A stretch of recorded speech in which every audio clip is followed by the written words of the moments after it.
So learners, I know आप सब में से बहुत सारे स्टूडेंट्स के 6.5 बैंड आ रहे हैं, पर उन्हें चाहिए 7 या 6 आ रहे हैं पर चाहिए 6.5।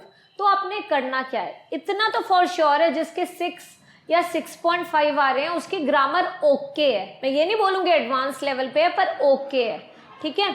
सो अब ओके है ग्रामर, तो क्या हम ऐसा करें कि जिससे कि 7 आ जाए या 0.5 बैंड इंक्रीज हो जाए।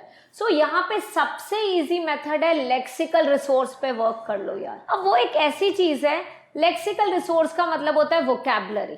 आपने अनकॉमन वर्ड्स यूज करके ये 6.5 को 7 कर देना है। तो इसके लिए मैं क्या मेथड यूज करती हूँ, जब भी मैं अपना एसे प्रूफ चेक करती हूँ, पूरा एसे मैंने लिख लिया या पूरा लेटर लिख लिया, जब मैं प्रूफ चेक करती हूँ तो वहां पे मुझे पता चल गया प्रूफ चेकिंग करते वक्त कि ये तो इजी वर्ड है, चेंज करती जाती हूँ। फॉर एग्जाम्पल, मैंने इंट्रोडक्शन में एक वर्ड लिखा हुआ है गुड, तो मैं गुड को चेंज करके अमेजिंग कर दूंगी, ठीक है। फिर मैंने एक और वर्ड यूज करा हुआ है इम्प्रूव, इम्प्रूव को चेंज करके एमिलियोरेट कर दूंगी। एक और वर्ड यूज करा है करेक्ट, करेक्ट को चेंज करके रेक्टिफाई कर दूंगी।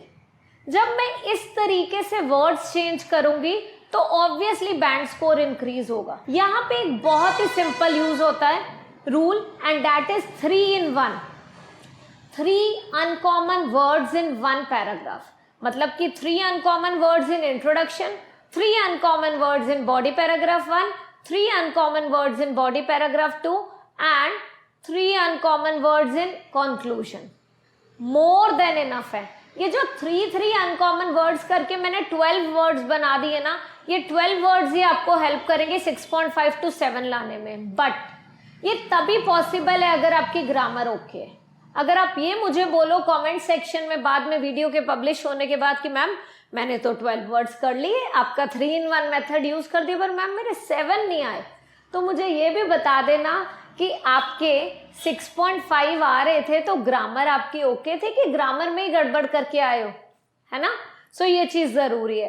अब जब ग्रामर की भी मिस्टेक्स आ रही है ना, तो मेरी ग्रामर वाली प्लेलिस्ट जरूर देख लो एक बार जाके, वहां पे आपको काफी चीजें मिल जाएंगी। कॉम्प्लेक्स सेंटेंसेस कैसे बनाने हैं, ठीक है, कंडीशनल सेंटेंसेस कैसे यूज करने हैं, सो वो आपको काफी ज्यादा हेल्प करेगा in getting 6.5 as well. So now let's say introduction में 3 डिफरेंट वर्ड्स यूज हुए थे और मैंने एक ही वर्ड को बार बार रिपीट नहीं करा।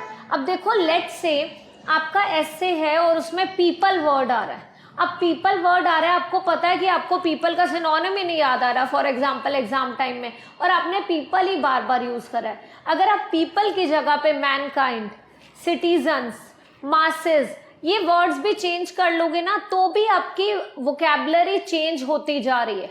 सो यही आपने करना है। सो दैट मीन्स कोई भी एक वर्ड दोबारा मत रिपीट करो। लेट्स से हम बात कर रहे हैं रिक्रिएशनल एक्टिविटीज की, तो वहां पे आप बोल सकते हो प्लेवे मेथड, ठीक है, प्लेवे एक्टिविटीज, प्रैक्टिकल एक्सपीरियंस, ठीक है। सो एक्टिविटीज फॉर रिजुविनेशन। सो आप वर्ड्स चेंज कर करके लिखो, सेम वर्ड को रिपीट मत करो, it will help you guys a lot, ठीक है।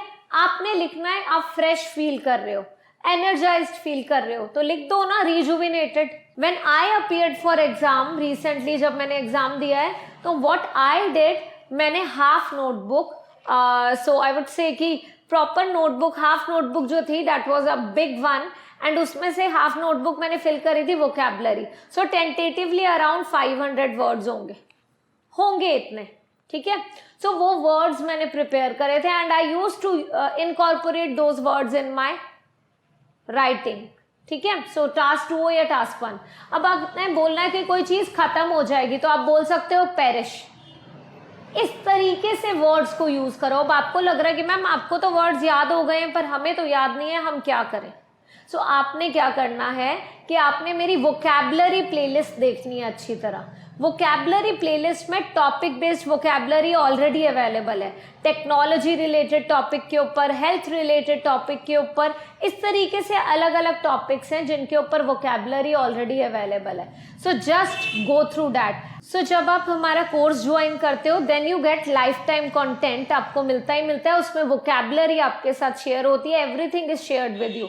आपको कोई ज़्यादा मेहनत करने की ज़रूरत नहीं है. So that means at the end difficult easy words को डिफ़िकल्ट वर्ड्स के साथ रिप्लेस करो. You need not to do anything else. जहाँ जहाँ पे प्रूफ चेकिंग करते वक्त आपको लग रहा है कि ये ईजी वर्ड है, उसको रिप्लेस करते जाओ और कुछ करने की ज़रूरत नहीं. पीसफुल को सीरीन कर दो, एक गुड व्यू को मेस्मराइजिंग व्यू कर दो. ठीक है. हैप्पीनेस को आप कर सकते हो एक्सिलरेशन. ठीक है. Joyfulness, cheerfulness. Try to change the words, do not repeat any word again. Use the 3-in-1 method. I can assure कि आपके 6.5 to 7 तो easily आ जाएंगे. So that's all for today guys. I hope you like this video and if that's a yes, do show some love and appreciation जिससे कि मुझे पता चलेगा कि आपको ये वीडियो पसंद आई and I'll make better content for my upcoming videos. Bye bye everyone. See you again.